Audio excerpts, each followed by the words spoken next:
Months of debate, the Green Bay Area Public School District's central offices are staying put. Emily Roberts is live outside the district office building.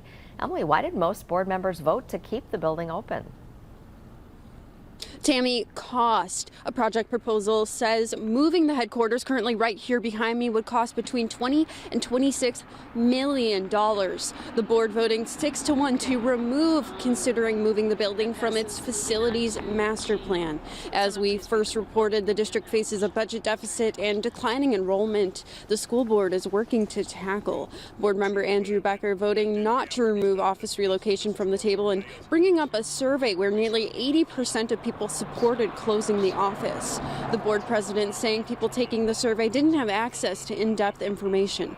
Other board members say they can't support such a major change because of the price tag. It doesn't make sense. We're looking at reducing spending. However, I think we're going to be embarking on strategic planning coming up. It's an opportunity to look at down the road. Are there some other things we can do to decentralize? This doesn't reflect listening to the community that overwhelmingly spoke up that they want this office closed in the survey.